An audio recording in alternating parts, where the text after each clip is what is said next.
Drive Energy Monday Winner Circle Edition. We've got a lot to talk about today. We got the Mac attack is back. We were joking about this morning because he's not really back. Robert MacIntyre has won his first PGA Tour event, which ironically was in Canada, so still hasn't won in the US. We'll talk about Bobby Mack, his caddies, situation, his dad winning, or him winning with his dad on the bag. A lot of news and notes too from the Women's U.S. Open. 15-year-old being in the top 10 for most of the week. Crazy name. We've also got Lori Cantor, a live golf. What's the word? When you get demoted, relegation, a live golf relegation, winning on the DP World Tour. Some Korn Ferry Tour notes, and it's Monday, the longest day in golf. A bunch of dudes out there trying to qualify for the Men's U.S. Open coming up here in a couple weeks. We're going to cover it all for you here on Big Drive Energy. All right, let's tee it up. Brother, weekend at the beach, huh? How was it? I'm very jealous, by the way. So last weekend we went to the beach. We just went for one night this weekend, but it's great, dude. I'm actually starting to get a little bit tan.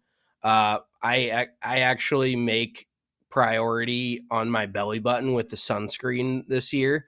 If you've been listening, if you're a new listener, welcome to the show. My belly button got torched last summer at the beach. Looked like the red ring of death. And shout out to one of our followers, listeners, Zach Rodriguez, hooked me up with a bottle of sunscreen specifically for my belly button. Maybe that's a new invention we make. That's big brain thought. Just belly button specific sunscreen that maybe just pools down into my belly button, keeps me protected. But I am getting tan. I'm getting some nice color. We ate some fresh seafood, which was phenomenal. I had some fresh scallops, some fresh shrimp, just a phenomenal meal. I do have to tell you a story, though, because I had a lesson on Saturday before we went down to the beach, and I was giving a lesson, and this dude, Rich, awesome guy, probably in his like mid-30s. It's like his third time picking up a golf club. Real athletic dude, you could tell, but just getting into golf. So, he had a lot of the typical baseball swing issues. So we were working on those, but he was shanking a few here and there just because he wasn't rotating well enough, getting kind of caught sliding that left side out and not rotating. And we're on the far right side of the driving range, and they parked the picker right there. And this, by the way, this dude next to us in the bay next to us is smoking shanks like hosel rockets right over the picker. And then this kid, he's out. One of the cart kids is out getting the balls from the buckets, from the baskets into the, to go take them to the cleaner. He's got his back turned, and Rich just fires a hosel rocket right into the back of his leg. Like, it wasn't like super hard, but it was hard enough to where I would probably equate it to like the kid getting shot with like a paintball gun. And that caught him off guard. He took it like a champ, like Adam Sandler style, 364 days till hockey tryouts. He took it right in the back of the leg and just got his shit rocked. And it was hilarious. The kid looked around and like kind of wanted to be pissed off, but he was like one of those little like 14, 15-year-olds with like the hair flipped, like scrawny little kid, just brand new in high school. So he looked around at this real athletic dude, Rich, and and then he quickly like calmed down. I think and Rich was like, bro, I'm so sorry. Like, but he was also just cracking up. So head on a swivel at all times when you're on the driving range. And even if you're standing horizontal to somebody, like you don't have to be like in front of them for them to hit you. So just PSA, always keep your head on the swivel on the driving range, because he got smoked. And honestly, they shouldn't be parking the cart there, because that driving range, so there's a big net. There's nets on both sides. Or I'm sorry, there's not a net on the left side. There's like a lot of like dunes, like with fescue grass on the left between that and the driving range on the first hole. But on the right side is a huge net because it goes into the forest. And the amount of balls I've seen hit right into that net is absolutely insane. Like Ryan, the dude who runs the course, he's like, we are running out of golf balls so quickly because people are blowing them way over the fucking fence onto the right. And we've been through that before as well, where you lose so many range balls that he's like, dude, he had the nicer TaylorMade range balls, and then I forget what he ordered, but he ordered some like shitters. He's like, dude, we can't afford to go through range balls this quickly and buy like the premium range balls. It's Pinnacle time. Yes, I think it might have actually been Pinnacle. Like they've got like TaylorMade range balls out there. He's like, dude, I just ordered like 10,000 Pinnacles. Like we gotta something's got to change here. And I was like, dude, I get it. Like all these people are blowing, and honestly, it's truly crazy how far offline people can hit it, because the first hole is a good, if you're on the center of the driving range to the number one tee, it's easily 100 yards left and maybe 80 yards, around 80 or 100. There is dozens of golf balls sitting in the first hole. Like I think they thought they didn't need a net on the left side of the driving range, and they also didn't want one because, you know, it runs up against the first hole. They didn't want to make it look like cheesy. Yeah, well, and them shits are expensive too. Those are spendy. People don't get range, like they don't understand. People steal range balls all the time. Those things add up quick because imagine, I mean, look at the numbers. You get 50 people hitting 50 range balls right there. That's 2,500 range balls. And yeah, that math checks out. 2,500 range balls that quickly. Like there's probably, I would say, anywhere from like 40 to 50,000 range balls hit a day at that driving range. So even at a quarter a piece, those add up quick. Oh, absolutely. It's a never-ending cycle of just trying to keep the range nice. It's just it's something that nobody even thinks about, but it can be an absolute disaster. Real quick, so do you want me to get into my round, or you want to go? Yeah, let's hear about your Friday round of golf, and then I'll cycle through my happenings on the golf course the last few days, because there's some interesting stuff going down in my life on the golf course. Yeah, I told Spencer before this, we're not going shot for shot. You're not. No, you actually probably won't even hear about one of my a few from today, but no golf shots, just more of golf course happenings. Extracurriculars. That's the way we like to keep it. So long story short, my Friday round, the first 9 holes I couldn't keep. Like for me, you know how I generally hit it pretty straight. Well, I've been working on strengthening my grip, and I'm really trying to commit to it and like clearing out my left side more and really rotating harder. Well, I strengthened my grip and my club face is a little bit more in a strong position, but I was just not clearing out. Like it was not translating to the course. So I was just hitting everything left. Like I was fucking, it was just a long first 9. And in all honesty, so this course I played, good track, but it plays 6,800 yards from the back tee. And it was playing wet. We had just gotten a lot of rain out here. No surprise, it rains all the fucking time. So balls were plugging in the fairway. 6,800 at sea level, like with no roll on a soft golf course, is long. Like there's a handful of par 4s that I had hybrid, or even there's a 470 yard hole a little bit into the wind. I kind of hit a drive a little off the heel. I had 3-wood into a par 4. Like, so it played decently long. I probably shot like 41 on the front 9, but then I finally just switched my grip up. I switched it back to my old grip, and I did pretty well on the back 9. I think I was around even par, maybe 1 or 2 over. I was 3-putting it also. It was just a little bit out of sorts round for me, but overall it was a great time.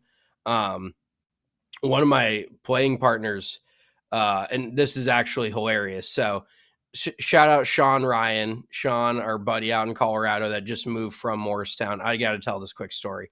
So his buddy, Matt Leone, is the dude who I was playing with. And so they were talking about like how well I know Sean, this and that. So Matt and Sean have worked together they had worked together. Maybe they still are the same company. I'm not sure, but like ever since college. So like the past 10, 12 years. And, basically they were telling me the story about, so Sean gave Matt this like lucky $11 that he found like in his gym in his building. This is like 5 or 6 years ago. He found it in his gym, and Matt was going to Vegas. So Sean was like, take this $11 and whatever, like see what it does. So he goes and plays on the slot machine with this $11. He loses it. The next day, Matt is at the casino and wins like $5,000 on a like blackjack bonus or something like that. Wins some crazy, like hit some crazy bonus. And so he puts it in the group chat and Sean goes, "That's awesome, bro. What's my cut?" And so Matt's like, "Bro, I already lost your $11 on a slot machine." And so this is how fucking, I mean, I don't even know what to call it. It's absolutely fucking hilarious. Sean takes him to small claims court. Oh, yes. Sean has told me about this. Dude, I had never heard. So then he takes him to small claims court. They go to court. They fucking argue about, like, it was supposed to be a joke. Sean wasn't even going to show up, but Matt had to show up because he was being sued. So it was more just like an inconvenience for Matt. But then they show up at court, and I guess all the national shows like pick up they get to see like the dockets in all these local areas to see what they want to pick up. The fucking People's Court picks up their fucking case. They go into New York City, do this whole People's Court thing, and they don't tell their buddies for like 6 months. They keep it all locked up. Nobody knows. And then all their friends are over at their house one night, and Sean had it recorded, and he just starts playing it, and everybody looks on TV and they're like, "That's fucking you guys?" So I thought that was just like talk about like an all-time inconvenience to put your buddy through. Just fucking sue him. Just sue your best friend. Like, I mean, that is fucking hilarious. I was pissing myself at how diabolical that was. I think I'm gonna sue you now. I think that's the next thing for me is to just sue your ass into the fucking ground about some shit. I think if you could sue me for anything, it'd probably be defamation of character. Yeah.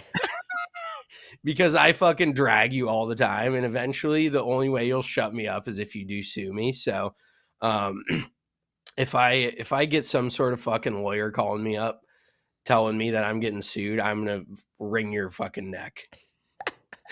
Oh, I think that's great. Actually, now I'm considering that. Yeah, I honestly did not know that it was a thing that you could just sue anybody, but I I think it kind of sounds like fun. Like you just fucking, I might sue Marissa too, just for talking shit about us. Watch yourself. Yeah, we'll file a co-defamation suit against her. I'll sue you guys for treating me like shit as your producer. Oh, sue us for an HR violation. Yeah. Yeah. I mean, all the Sexism. Starbucks brought to Marissa is ample evidence that we appreciate you. But I definitely feel like I could sue Spencer for multiple things. Yeah. Oh yeah. I feel like I could sue Spencer too. Yeah. We could have a circle, a circle of suing each other. Just I sue Marissa, Marissa sues Spencer, Spencer sues me. Perfect. I love that from all of us. Just big fat suit. All right. So let's get into a couple of debacles about my round of golf. Real quick, I want to tell you guys about our friends over at Bet365. Didn't hit the Mackenzie Hughes bet. Thought he was going to win. Didn't play well on Sunday. Aaron Rye also screwed me with his not great finish on Sunday. Full on thumbs down from these guys. How many more times are we going to have a bridesmaid? Dude, Bride, no. Holy shit. Incredible. Shout out to Bobby Mack, though, for his win. I did leave him off the card. I told him, like, you can say that every week, but he was one of the names. He was on my cutting room floor, probably 5 away. But Bet365 is where we bet all of our golf from. Use the code ALLCITY when you sign up in all caps, and you can bet $5 to win $150 in bonus bets, or you can have a first bet safety net of up to $1,000. That means you get to bet up to $1,000. If it doesn't hit, you get another shot in bonus bets. With that $1,000, you can make that bet, get your money back, and double your account, and have all that money back to play with. We love bonus bets, especially betting golf. Mackenzie Hughes did hit for us in the top 12. I believe it returned 5.04 or 5.4 units on the Mackenzie Hughes top 12. That even got a little sketchy. He had to make par at the last, or else it would have turned into a dead heat scenario. So Bet365 is by far our favorite app to bet golf with. Check it out. Use the code ALLCITY. Must be 21 plus or located in Colorado. Gambling problem, please call 1-800-422-405700. They will not give you picks, unfortunately. Also want to tell you guys about our friends over at Shady Rays. I was wearing my Shady Rays today on the golf course, hitting some tee shots out at Green Valley Ranch for the people of the Colorado Avid Golfer Tournament. It was a great time. Colorado Avid Golfer, by the way, if you're in Colorado, get that magazine. Check out page number 30. We are in there in the magazine. Pretty hyped about that. One of the coolest things for our pod, and just me to see myself in a magazine, other than the picture was a little They did a great job of featuring us in there, so that was cool to be put up with some of the other great golf pods around the world. But I was wearing my Shady Rays today, and it was a little overcast. It's supposed to be like 90s in Colorado this whole week, but it was a little overcast, and those Shady Rays polarized Green Wolf golf glasses just like changed the whole perception of the course. It is incredible what they do for you, and how, especially when it's overcast, it just makes it so much lighter. I tried to take them off a few times because my eyes get sweaty and my glasses fog up. And I looked out and I'd be like, I hate this view. Like, I do not like how this looks anymore. So now I'm pretty addicted to my Shady Rays polarized sunglasses, and they are giving you the best deal of the season. Use code AC35 to get 35% off any of your polarized sunglasses exclusively for our listeners. Head to shadyrays.com and use that code AC35, and you're getting 35% off. Try for yourself. The shades rated 5 stars by over 300,000 people. All right, let's start with my round on Friday. Went to play a little 15er, actually. Basically, I knew I had to leave by about 10:15 to get home, and I started at 7:15. I was the second group off, and I didn't know, with Inverness, we got some hotel guests that can just play there. So there was some hotel guests. I guess there was like 7 weddings going on this weekend between Inverness, and they're also a partner with Spruce Mountain Ranch, which is that giant wedding place down in Larkspur where people bus from Inverness. It's one of sponsor hotels. Like, I've stayed in there before going to a wedding at Spruce Mountain. Did you know that our friends own Spruce Mountain Ranch? Kind of. That's owned by the Ames family. Oh, okay. What a cash cow that must be. Good God, I need to get in the wedding business. Yeah, no shit. I'm still paying off my wedding though, so it's before I start investing. You better not be, you fucking bum. I'm not, dude. It was for the content. But okay, whatever. All right, more defamation of character. Adding that to the suit. So we had 2 hotel guests with us, and it was just me, and I booked it for 2. I was going to bring somebody, and then he bailed. So I thought it was just going to be 3 of us. And then one of the older members, who had actually been a member there as long as I've been alive, showed up and played. And he was a cool dude. Ran a hedge fund wealth management company. His daughter works for the Nuggets. His son was a former CU football quarterback and does he's part of the money game on Thursday nights that I'm going to get myself into. So it's cool to meet him and kind of get some contacts out there, because that was the first member that I've played with or gotten to meet. But we show up on the first tee, and I'm like, okay, well, I know we're not flying through this as 2 hotel guests, guys that are not very good golfers and also didn't have their own clubs. So I kind of succumbed to the fact that I'm not going to finish 18 holes. They did drop off after 9, so we played 5 holes on the back in 45 minutes. And then I played the last 2 holes by myself because I had a dip in 6 minutes. I played 2 golf holes in 6 minutes. I was pretty proud of that. Shocked you could find your golf ball. I'm hitting driver good. I'm lost with every other club, but I'm hitting driver like a beast. But so the first hole roll out there, I forgot my fucking shoes. I went to the gym before I played, and I realized I did not put my golf shoes in my bag or in my car. So I had to play in my black Adidas workout shoes with white socks and joggers. And it was an absolute disaster. I felt horrible immediately starting the round. Were you sliding all over the place, or was that not a problem? It was just how you looked. No, it was how I looked. I thought I'd be sliding everywhere, but I really wasn't. The older guy that we were playing with, one of the wedding dudes, he was sliding everywhere and pulled his groin. He was doing these stretches where he was kicking his leg up as high as he could on the tee box because he was hurting himself sliding around. Did he pull the old I'm playing so bad I'm faking an injury, the old Tiger Woods, where he dropped off after 9 holes? No, they were only playing 9 anyways because the one guy was officiating the wedding, so he had to get going. But really, they were not I'm really trying to impress anyone today. They were just out playing and just having a good time, which I appreciate. But first hole, I walked the front 9. And hard out. Yeah, I just I knew it wasn't going to be fast. I was like, fuck it, I'll walk the front 9. So the first hole, I have a complete mental breakdown of like how golf is played and the etiquette. So I hit it in the fairway bunker and then hit it up to the like left side of the green. Dude's just batting it around, old man, one earring, batting it around, Rod Stewart looking dude, batting it around the left side, and he hits it in the left bunker on his like fifth shot. And I you know, the way that first and second hole is close together, I walked around, set my bag behind the hole so I could just walk right to it, next tee, good to go.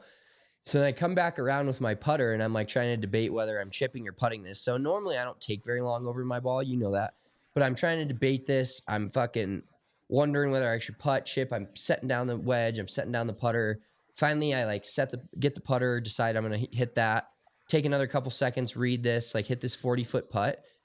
Turn around and realize I'm in the dude's way the whole time, and he was out. And he's sitting in the bunker just like, and I'm like immediately uncomfortable. On zero. Yeah. And I'm normally so aware of like everyone else that I'm almost like too aware.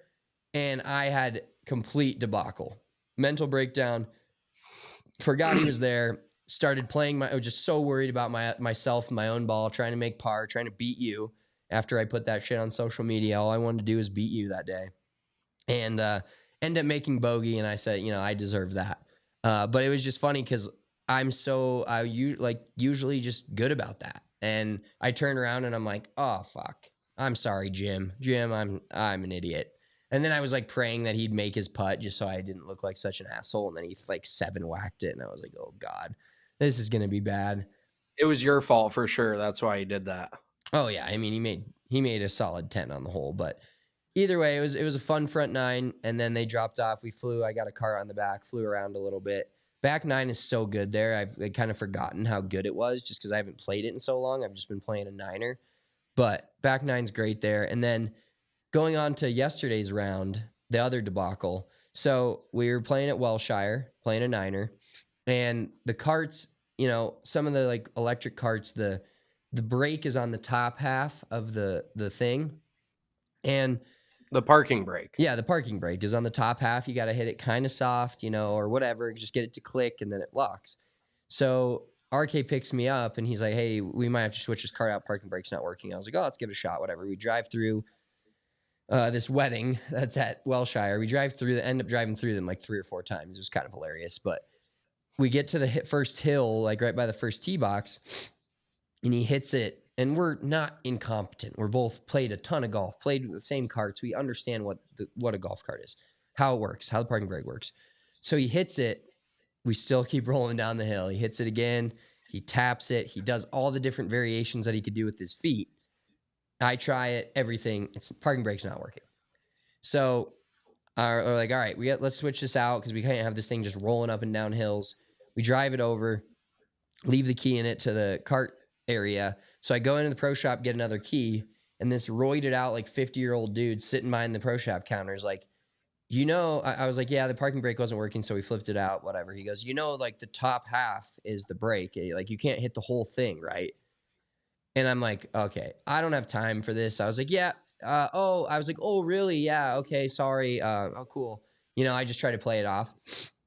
And then we drive up to the first hole. We're about to go tee off. They have a starter. He goes, this old fuck. And he goes, you know, you didn't have to switch the cart out, right? And I'm like, again? Like, I'm going to get mansplained a cart brake again? And he goes, why don't you just step up and tell people that you know what the fuck you're doing? Well, this is where it gets good. So then he goes, I go, yeah, we did. And he goes, no, you didn't. And I was like, I know how a cart brake works. I've worked at a golf course for 12 years. I understand.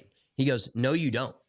And this old dude, and then so he's like, you didn't have to switch it out. I could have showed you how it worked. And I was like, I'm very aware of how it works. This fucking brake is not working, and it's going to roll down a hill or up a hill, and we're not going to be able to control our cart all day. So we switched it out.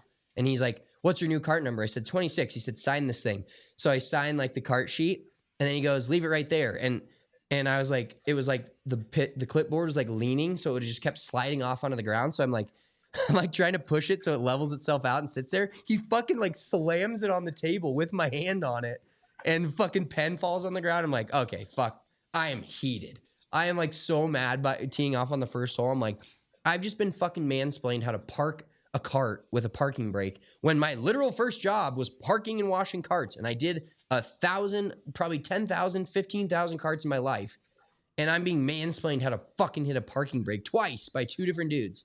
Oh man, I was fucking pissed. Why didn't you tell them to go hop in it and try the parking brake? And well, because it was all the way over, like their cart location is. No, like what you should have been is like, hey, let's go drive over there and you can show me how it works. Hop in the cart. And that would have been great. He fucking be like, take it down that hill and then show me how it works. And yeah, just him roll off into the distance. I was pretty annoyed, to say the least.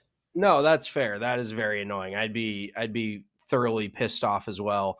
I had a question for you because so I played the round I played Friday is at a place called Knoll Country Club. So it's a semi-private country club where they offer you memberships. You can't play there, quote unquote, unless you're a member or a guest of a member. But the weird thing is, you tell me if this is weird or not. As a member, you still have to pay not regular green fees. But you have to pay a green fee every time you play, and a cart fee. Well, so like, is that not a different level of membership? Because I've seen that where like you can buy in to be a member of a golf course, like almost like a social member of Inverness would have to pay the green fee and pay the cart fee. But there is no social side. Like, it's literally just a golf course. There's no country club. There's no tennis. There's no pool. Like, you literally, like, this dude was like, yeah, it's only a couple grand a year. But then, like, I paid $73 as a guest. He paid like $45.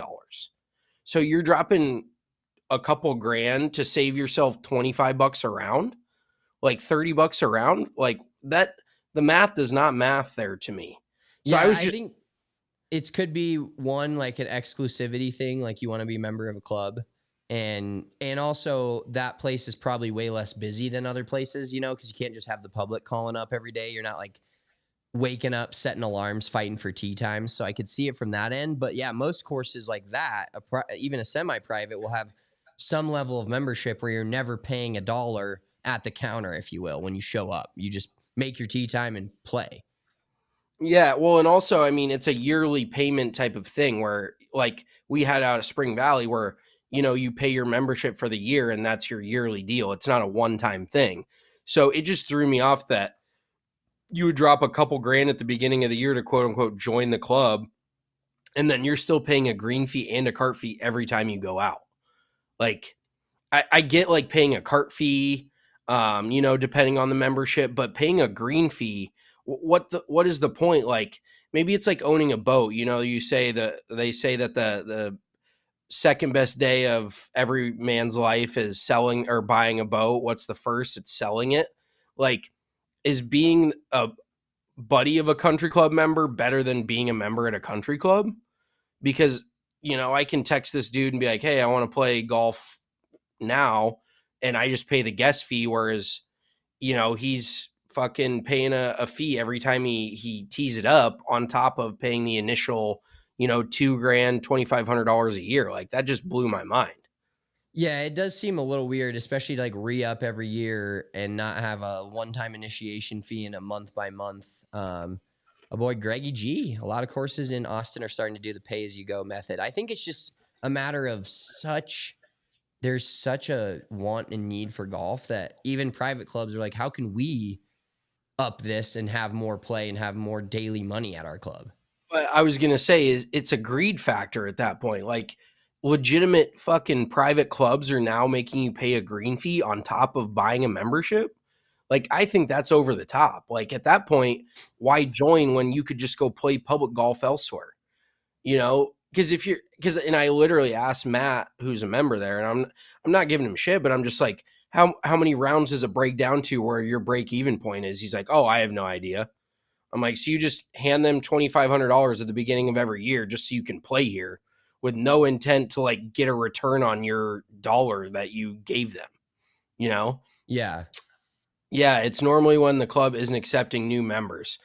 Yeah. I mean, I just don't, it feels like and unfortunately the golf course industry used to be like an industry where ownership knew what they were getting into. Like they didn't really try to make money, and if they did, they put it back into the course. And it was more of just a pay for itself type of business, and where you really, make your money is you, the land, the development around it, the restaurant, other things.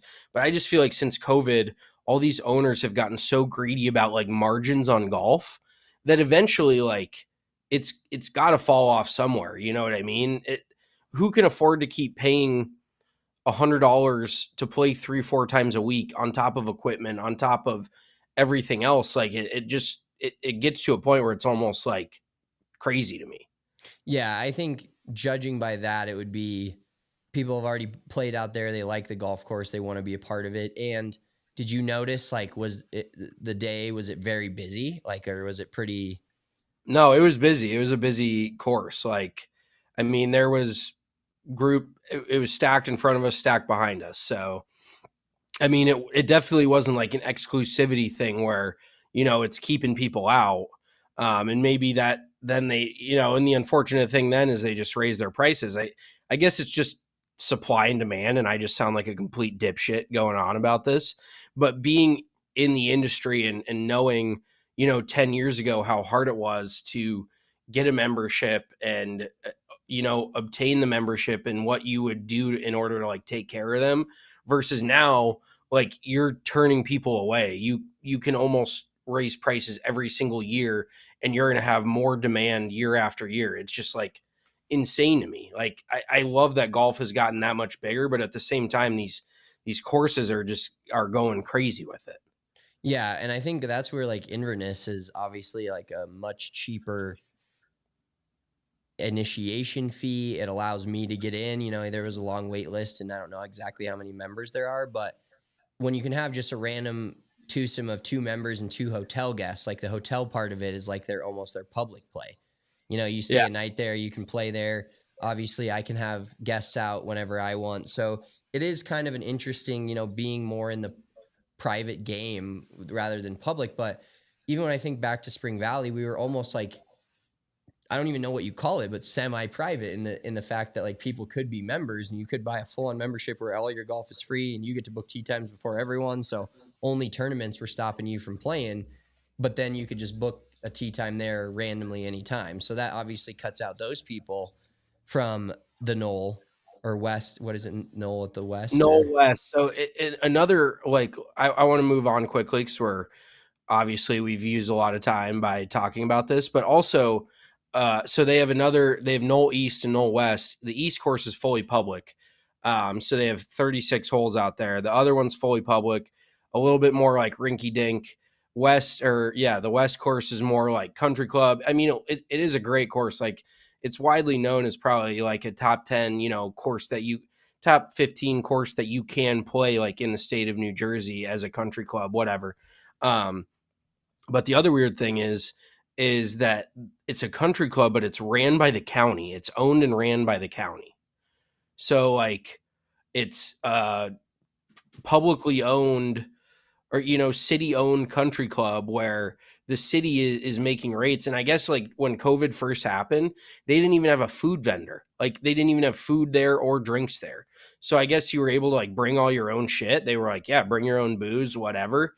But they legitimately, like, people were buying memberships and they didn't even offer food.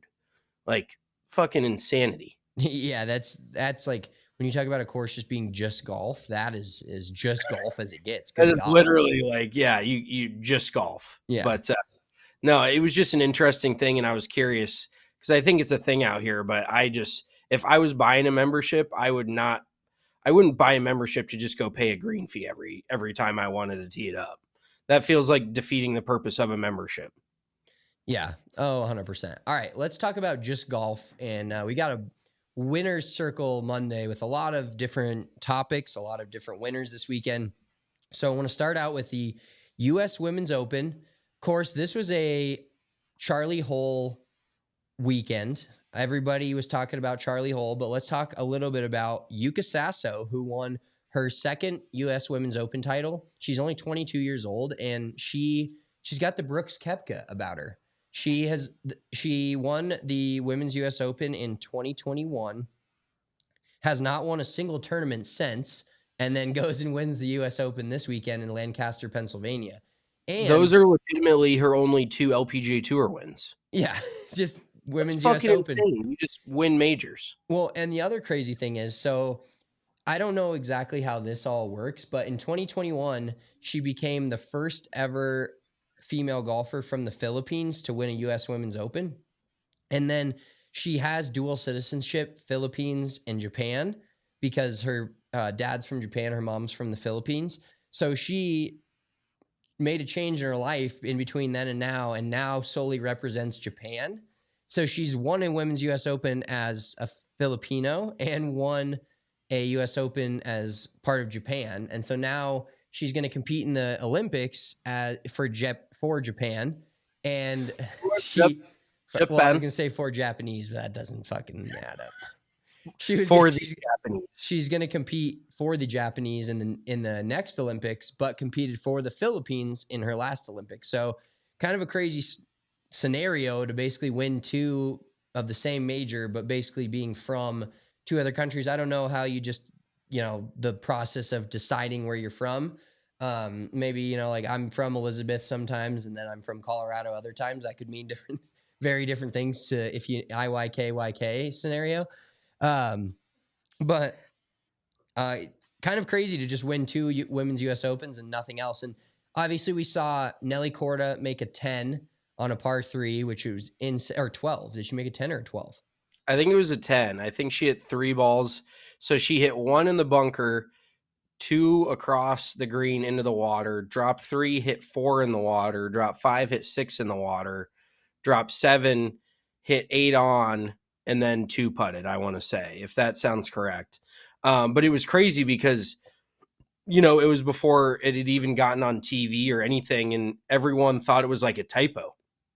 Everyone was like, oh, this is not correct. Like, what's going on? Because the LPGA Tour, the PGA Tour, all these professional golf tours seem to constantly fuck up their own scoreboards, their own apps. Like they just have some intern fat fingering it back there. They're like, oh, did she just make like a par and they just put a 12 in there for her? Or, what actually happened? There was a hole today. Monday Q Info tweeted it out. There was a live scoring from one of the U.S. Open qualifiers, and all 3 players had a 1 on the 12th hole, which is a par 4. And he tweeted like quite the hole for this group on the 12th.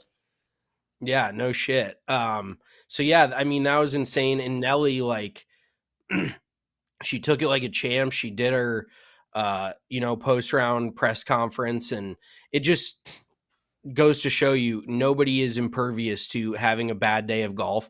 And I will say Lancaster Country Club looked very challenging. So the fact that she made that, like her bunker shot that she hit into the water, did you watch it? It was not that bad. Yeah, it did not look terrible. It just legitimately looked like she had no shot at stopping it. And then everybody on Twitter got into the debate of, oh, a man would have been able to stop that on the green. I'm like, holy shit. Like, oh yeah, you had your 46-year-old 12 handicaps being like, I could make par there. And then the smart people are like, how hard can it be? Like, yeah, the number 1 golfer in the world on the female side just made 10. Like, it's not, yeah, you have 1 lucky shot that lands on the green, but they're thinking of the one time that they hit a 146-yard shot on the green versus the 10 times that they missed the green, probably rinse a few. There's so many different options. So it was obviously a great weekend for women's golf because the U.S. Open is the largest purse in women's sports at a standalone venue at $12.1 million. And Sasso, she won 2.4 from that $12 million. So that is pretty huge. massive.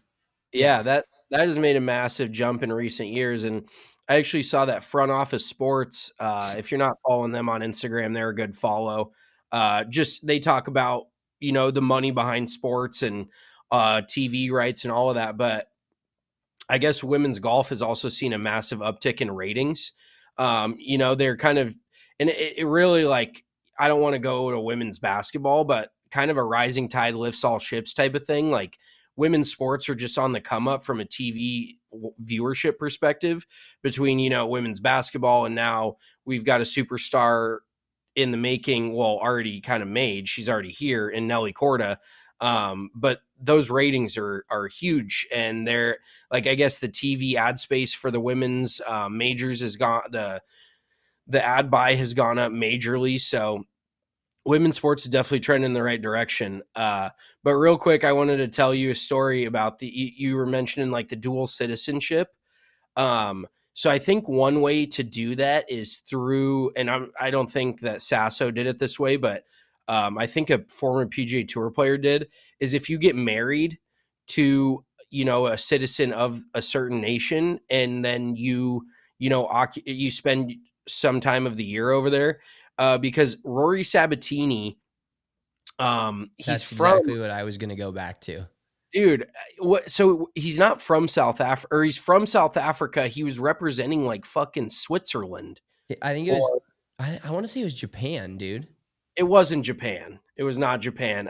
It was definitely a country in Europe, but that makes me think that you and I should, you're married, but I could find, a wife from some obscure country that has an Olympic team, and then just go over there and be the best golfer in that nation and go play in the Olympics. Like, how insane would that shit be? Slovakia. That's where it was. Okay. Yes. Yeah. Okay. So yeah, he's from South Africa. So there's definitely like workarounds with that shit. Like, what if I found like a wife from like Bulgaria or something like that, and they had a Olympic team, and I just go represent them in the Olympics? Like that would be peak shit.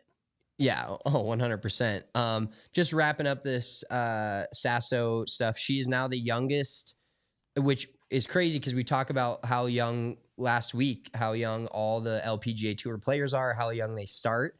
She is the youngest two-time U.S. Open Women's Open winner ever at 22 years, just about to turn 23. So kind of just a big game hunter for the U.S. Open, U.S. Women's Open. Yeah, she's just got the game to get it around on the toughest tests, which is impressive. All right, so next winner of the next winner we'll talk about on the Winner's Circle Monday here, Big Drive Energy, is Kaito Onishi. He won the Korn Ferry Tour event, and I won't get into the whole post, but Monday Q Info posted about it. He had Korn Ferry Tour status last year. The final day of the final event, he shot 68. It was the second best round of the day, which moved him up 34 spots to T24. That, in turn, moved him up from 107th in the points race to 100 by a single point. And a single stroke over the entire season could have changed his entire career. He couldn't have Korn Ferry Tour status. So because he finished 100th, he kept his Korn Ferry Tour card. And now he would have had to go back to the first stage all over again. He ends up winning. And now he got into this event based on his 100th place finish in the points last year. He got into the fourth event, finished T8. Yes, because of his 100. And now 6 events later, he's won and has an inside track to getting his PGA Tour card. So just some insane deep golf. Shout out to Monday Q Info at A Case of the Golf one of the best follows on X. But just insane to think like one missed 3-footer here or there, 140-foot bomb that he could have just not made it. Changes his entire career trajectory. Yeah, I mean, golf literally comes down to, and that's where, when you're out on the driving range, and not everybody has professional aspirations, but every single stroke matters. You could be batting it around, you make a 7, you miss a 2-footer for 6, and you make a 7, and then that one stroke comes back and bites you in the ass.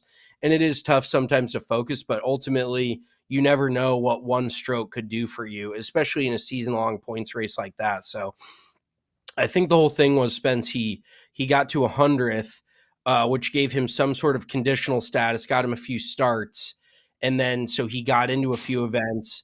Like you said, he finished top 10 in that one event, got like reshuffled into having full status, and then he ended up winning this year. So it can totally change the trajectory of your career with just 1 or 2 shots. So, I mean, look at our boy, the guy, pins and aces, Rafa Campos. He gets in by 1 stroke, earns his PGA Tour card this year by 1 shot, and otherwise he'd be back on the Korn Ferry Tour this year. Also, didn't Harry Higgs play well again this week? Yeah, he was leading through 2 rounds again, so he was about ready to go for the three-peat on there. Yeah, Higgsy's going to be a force to be reckoned with, hopefully next year out on the PGA Tour, but fun to see him continue his good golf. Yeah, another shout out we'll give is to Lori Cantor before we get to our boy Robbie Mack. Oh, how about UCCS maybe getting an alumni into the U.S. Open? Shout out our alumni. Do we get who's it? Greggy, fill us in. Who's that? It was I saw his name. It was God damn it! Now I'm spacing it. I don't know. I think he played on the UCCS golf team, and he's now a science teacher. Is that the guy that Monday Q Info is also on, like the Denver science teacher? Yes. Colin Prater. Oh, I feel like I recognize that name. Damn. UCCS getting into the U.S. Open. Shout out real quick to our boy as we're doing this pod, Mark Hubbard, Denver, Colorado native, may or may not be a friend of the program, but Mark Hubbard is currently leading at the Canada U.S. Open qualifying. He is first place right now, which 7 spots get him in. Colin Prater, yeah, that's hype for the UCCS team. Let's talk about Lori Cantor real quick. So Lori Cantor has been pro for 13 years, played on the DP World Tour a ton, was one of the first guys to jump to the Live Tour, got relegated from the Live Tour, now comes back to the DP World Tour with some conditional status, ends up going on to win the European Open this past weekend, and now he is back on track. Like, he's going to play DP World Tour events for the rest of the year, potentially get onto the PGA Tour again, which kind of insane to think, dude, because we talked about this before, and here's the tweet from Monday Q Info. Sorry to just be but at Live Q School, Cantor 3-putted the first playoff hole to tie, then topped his approach into the water on the second hole to lose out on the final spot. Has to come back to the European DP World Tour and wins. That's why you always keep grinding. So shout out to Lori Cantor. It's amazing to think of a player getting relegated from the Live Tour because, yes, the Live is very top heavy. We talk about it all the time, but its ceiling is high and its floor is very low. So to think of a guy like that getting relegated over Jediah Morgan, who also got relegated, I just fucking hate that guy. And then going on to win a DP World Tour event is honestly pretty insane. Yeah, I mean, it looks pretty good for Liv that a dude that couldn't even make it on Liv is winning out on the DP World Tour. But let's get to the other DP World Tour player that won, the biggest winner this weekend, besides the U.S. Women's Open, the Canadian Open, another national open. We got Bobby Mack, Robert MacIntyre. That was a fun win to see him get. And honestly, they were talking about this, so I'll let you get into it a little bit, but Robert MacIntyre and Ryan Fox, fuck that guy. I actually love Ryan Fox, but if you haven't listened, we did a Calcutta with guys at the Masters, and we had Ryan Fox. We got him on a steal of a deal. He was in the top 5 to 6 spots. He was leading the tournament for at least 10 to 15 holes that he was playing. Yeah, and midway through Saturday, he looked like he was going to be in a solidified like top 10 spot. Pisses down his leg on Sunday. He's like T30. We make no money. So he's kind of like not blacklisted, a little blacklisted. But Ryan Fox and Robert MacIntyre are 2 dudes that earn status onto the PGA Tour through the DP World Tour, through their play on the DP World Tour, which is a really cool thing that we talked about at the beginning of the year, where I think they gave status to 10 players from the DP World Tour to come over and play on the PGA Tour. And both of those guys were in contention this weekend, and Robert MacIntyre ultimately won. So I think it's a real boost to like the view of the DP World Tour. Once again, rising tide lifts all ships. When guys from the DP World Tour play well on the PGA Tour, it makes the DP World Tour look even better and pushes more guys, to try to qualify for the DP World Tour, because ultimately it is a path to the PGA Tour. Like, I mean, it is a while back, but that's how Brooks Koepka made it over. He got status from the European, it was called the European Tour then, probably 10 years ago, over on to the PGA Tour. And look what he's done from there. So, I mean, there's more than one way to quote unquote skin a cat, you know, the old saying. But really cool for Robert MacIntyre, especially having his dad on his bag.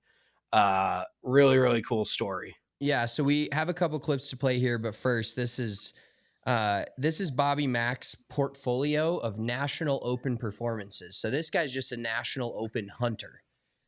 He's won on the PGA Tour once now, still not in America, which it's kind of funny because he was open and honest earlier this year about how the PGA Tour doesn't feel like much of a brotherhood as much as, you know, he's from Europe, grew up in Scotland. So shout out to Johnny Sampson, our old Scottish friend, his country winning a RBC Canadian Open, but he still hasn't won in the US, but he wasn't as thrilled to be on the PGA Tour as some might say, because he said it wasn't as much of a brotherhood as the DP World Tour. You're not hanging out as much. He felt like an outsider, but I bet if he wins and he's continued to be kind of like one of the top players on the PGA Tour this year and had some good finishes, that should slowly change, and maybe he'll become more of a fan favorite and a PGA Tour player favorite. Just seems like a nice dude all around. But he's won the Canadian Open, he's won the Italian Open, he's gotten second in the Scottish Open, third in the Cyprus Open, sixth in both the Open Championship and the Mexico Open,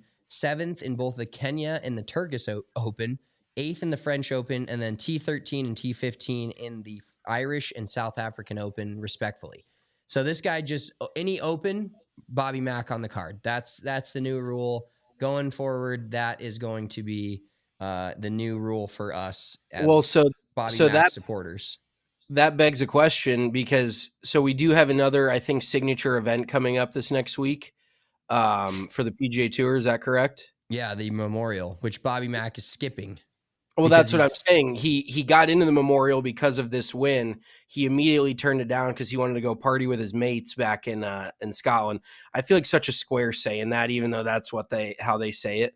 Go party with me mates. But the next National Open is the U.S. Open, which he is now participating in. So the begs the question, is he on the card for the U.S. Open? Maybe he has to be. Just win back-to-back events. My brother in Christ, I tell you what, that dude sprays it. For being a PGA Tour winner, he looked so fucking shaky the first front nine. And he was rattled, bro. Like, apparently they had, I don't know if you saw it, but they were flying a drone around to get coverage. Oh, yeah. He was pitching the drone out, and you could hear him, he's got a little bit of a chip on his shoulder, I think what some of the Europeans do, because he goes, I know I'm not from America or from Canada, but can you get this fucking drone out of here? He's throwing a fit over the drone. And then the broadcast was like, this is something he's going to really have to learn how to deal with if he wants to play on the PGA Tour, treating him like a little kid and shit. But he was totally rattled. There was one point on the back nine where he hit iron off the tee, fucking hit into a hazard with iron. I saw that. Yeah, made 5 there. Pretty relatable. He had to take a drop. He hit it to 10 feet and made a bogey, and luckily he had a big enough lead. But I don't know if that dude's game is built for the U.S. Open. Let's just put it that way. He's for being a very, very good player, that dude was hitting it all over. He hit it in the fucking thick stuff off number 1 with a hybrid. He's like your buddy that's I can't hit drivers because I can't hit it straight. He is Jonathan Sampson. Dude, Johnny's got that exact same Titleist hybrid. He hits it 260, and he hits that shit off the tee all the time because he can't hit drivers. So maybe Bobby Mack and Johnny Sampson are the same person. Never seen him in the same place at once. All right, let's roll some of these Bobby Mack clips. So we've got a few here. We've got one. This is great. So just the fans, the fans from Europe, there's so many Americans in golf that the fans aren't as crazy, but this is just a little clip from PGA Tour of, we will follow Bobby. Anywhere, we will follow Bobby. I didn't see Bobby win in Scotland, but I saw Bobby win in Canada, which means more to me because that's where I'm from. My mom's from Scotland. We will follow Bobby. Anywhere, we will follow.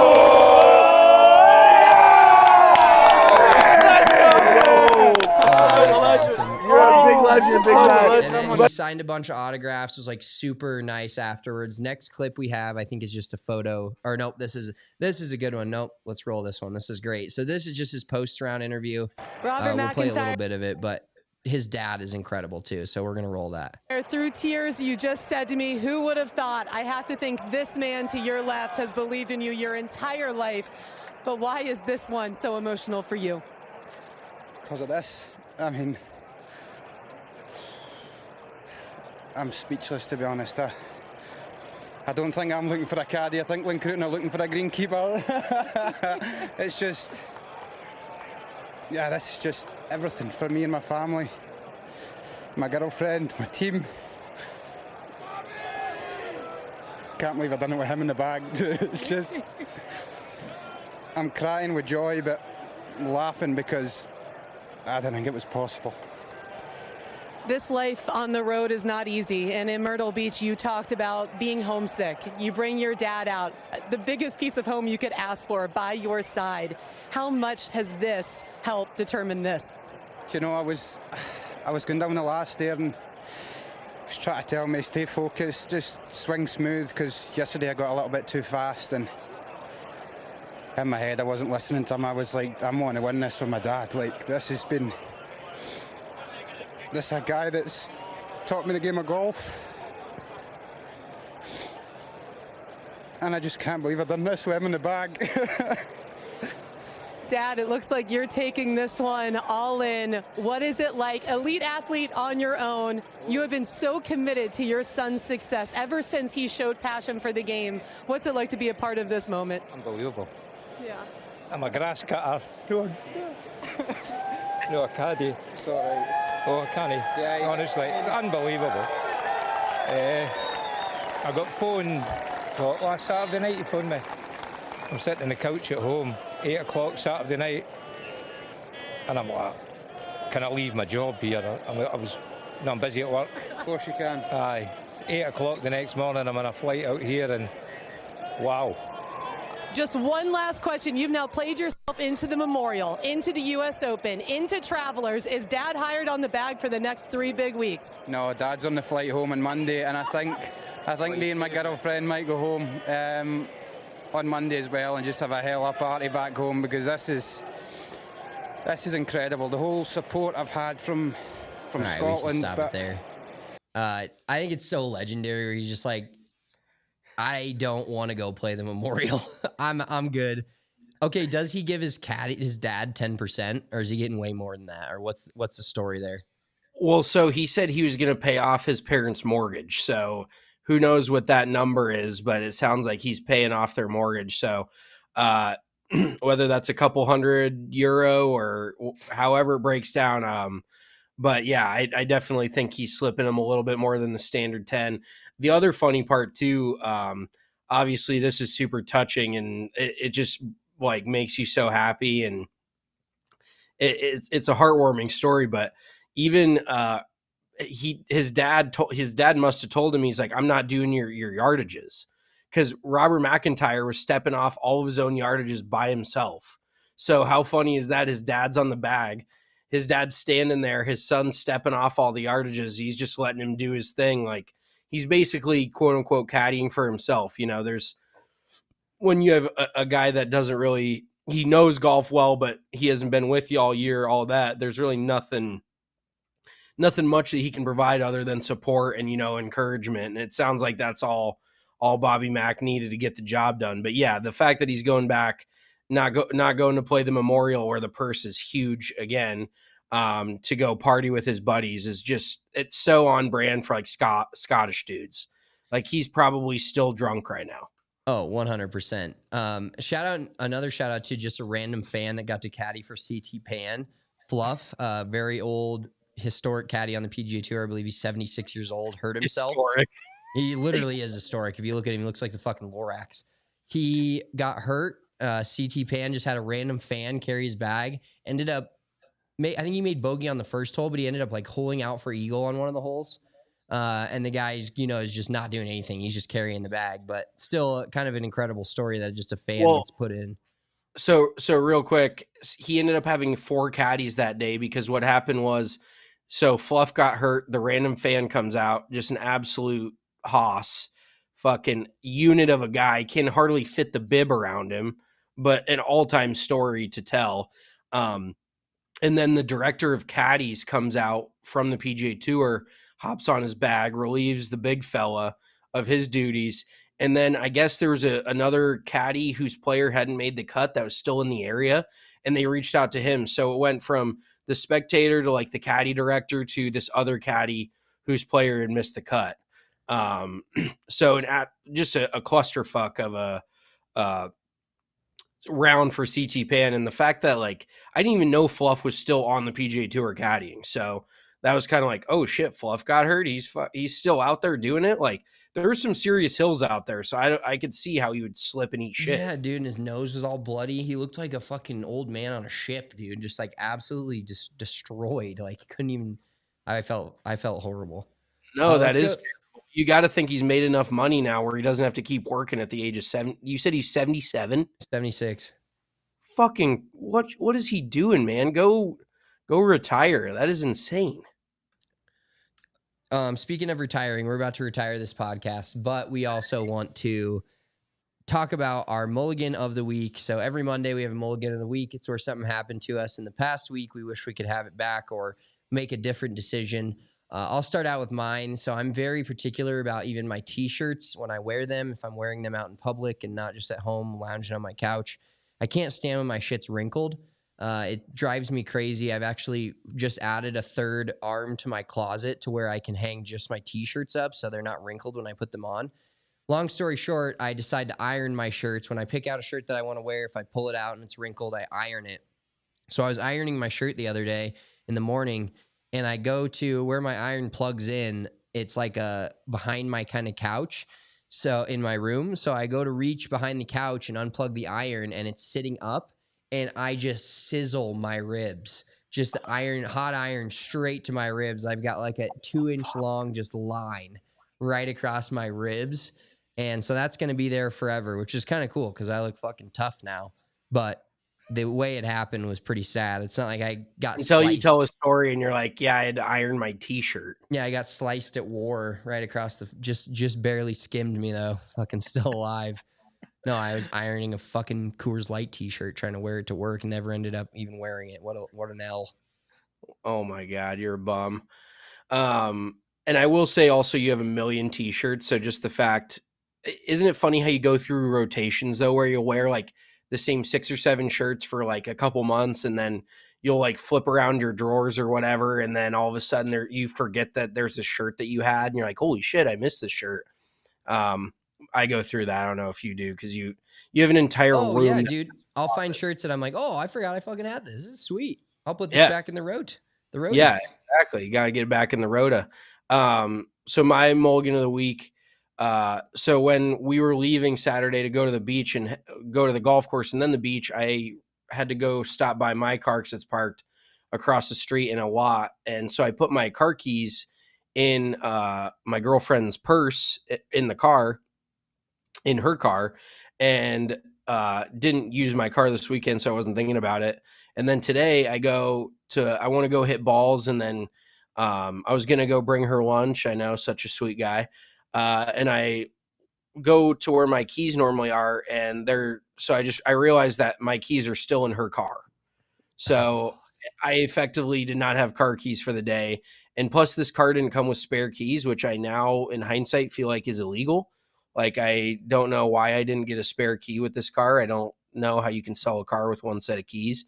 But yeah, so I didn't have a car for the day. So that was my mulligan of the week, just being a fucking dumbass. And you know, like when you have a inclination that you left something somewhere and because I forgot my Zin can in her car as well, my metal one, because I was driving back. So I put the Zin can like kind of on the console, easy access for my like 5 Zin car ride. And I left my Zin can, but I was like, I still feel like there's something in here that I do not have. And I felt that way for the last 2 days. And now I realize it's my car keys. So that's good. I am on house arrest for the day. I did take a walk though. I did take a hot boy walk, and it's hot as fuck out here. So I was sweating my ass off. Oh, good. burn some Yeah. cows. Love that. Yeah, got out of the house. I was sweating like a fucking fat hog. I was sweating like a fucking fat hog. But other than that, could not drive anywhere today. So that is my mulligan of the week. All right. Well, that wraps it up for us on this Winner's Circle Monday. We'll be back on Wednesday. Have a full kind of recap of the longest Monday in golf today. Figure out if our boy Mark Hubbard, as of this moment, he is 13 under through 13 on the second 9, leading the qualifier at Cherry Hill Club, Ridgeway, Ontario, Canada. So Mark Hubbard probably going to be in the U.S. Open. We love that guy from Denver, Colorado. Another shout out to Colin Prater, UCCS kid playing in the U.S. Open. We'll be back on Wednesday to talk more golf. Follow us on socials at Big Drive Energy on TikTok and X, at Big Drive Energy Pod on Insta. I am Big Drive Spence. He is at Big Drive Mitch. She is Marissa is 11. We will talk to you on Wednesday. Peace. Peace.